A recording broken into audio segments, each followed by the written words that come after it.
We should tell you, UCAN confirmed on its website it is under federal investigation and received a federal grand jury subpoena on February 22nd.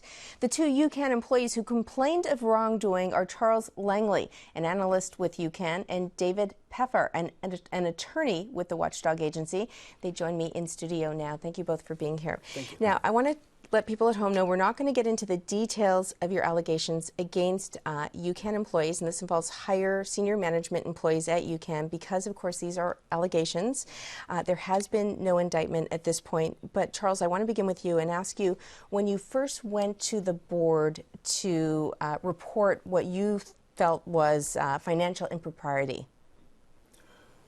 I did it in, I think, around April 6th. I sent some pretty extensive documents just documenting various, what I felt was inappropriate activity at UCAN. It was a confidential internal complaint. And now, David, you had sent a letter to the board as well around that time, or a little bit before that. Yes, I sent a letter on March 4th, 2010. And I know we've been calling you whistleblowers, but this began as confidential complaints to the board. Right. You know, when you think of a whistleblower, you think of someone going public and blowing the whistle. We haven't done that. Essentially, UCAN blew the whistle on itself by posting an anonymous, oddly enough, press advisory last night. The advisory keeps changing. Our status as employees keeps changing depending on when you check the advisory.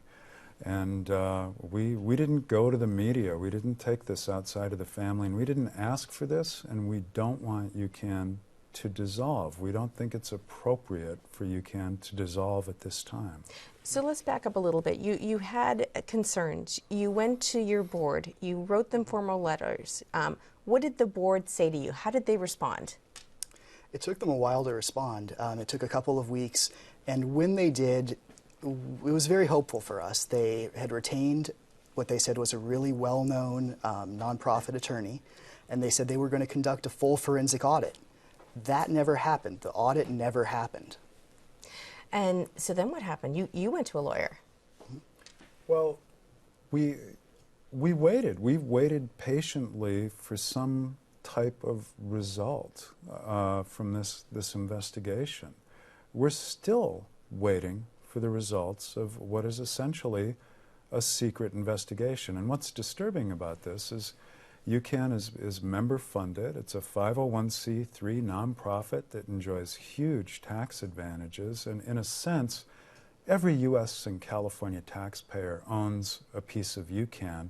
And they appear to have spent more than $100,000 conducting a secret investigation and then saying, well, everything's fine, everything's okay. Some of this is public money too, isn't it? Isn't there some PUC, Public Utilities Commission money that gets funneled back into UCAN as well? Yeah, it's something called intervenor compensation. When UCAN prevails in a rate decision with SDG&E or is deemed to have contributed some value to a rate hearing, a portion of our legal expenses are reimbursed. It's called intervenor income, and it's a significant portion of UCAN's revenue. And that makes it public money. Now, David, I want to ask you, you're a lawyer. Yes, I am. But you went to a lawyer when the board didn't hear your complaints. Is this to now sue the board, or what is it that you asked your lawyer to do? I asked my lawyer to represent us in trying to push through the investigation and the reforms that we've been asking for. What we want is a clean, honest, transparent watchdog, one that lives up to the ideals that so many people here believe UCAN stands for. Have you both been fired? It depends on what version of the press advisory on the website you read. It has referred to former employees and then current staff, and it seems to change every couple of hours. Now, both of you were on this show last week. Mm-hmm. David, you were here to talk about SDG&E proposed rate hikes, Mm-hmm. and Charles, you were here to talk about gas prices. Mm-hmm. Now, 1 week later, you were speaking on behalf of an agency that's supposed to represent the consumer. You're a watchdog Mm-hmm. agency, and now look what's happened now. 1 week later, how do you feel knowing that now you were representing really an agency that obviously you have a lot of concerns about?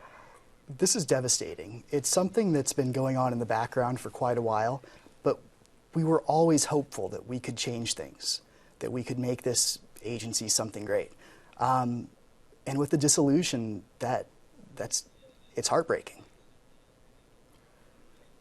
I feel really distressed. We're asking really simple questions.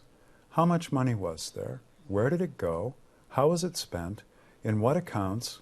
And why are we suddenly out of money now? I attended a board meeting on December 15, 2011, 2010, where Michael Shames announced that UCAN was financially healthy and viable. They were talking about buying a new building, that they had enough money to literally go for 2 years without a penny of fundraising. And fundraising is actually an important aspect of my job there. So it's very disturbing that when suddenly on the same day a grand jury subpoena is issued, the organization decides to dissolve rather than open up its books and say, honestly, this is what's happening. This is where the money went. Charles Langley, David Peffer, thank you for being here. KPBS reached out to UCAN board members, but they declined our request for an interview. UCAN CEO Michael Shames also declined to be interviewed, but did issue this statement. I'm not going anywhere, and SDG&E will need to put away that high-priced champagne for at least another 5 years or so before they begin popping any corks. And of course, he's referring to UCAN's action against SDG&E. Also, on UCAN's website, a press advisory with the following comment. No evidence confirming such allegations was provided by those lodging allegations, nor discovered by any of the professionals retained by UCAN's board. And of course, that was posted by Anonymous, and that is on UCAN's website.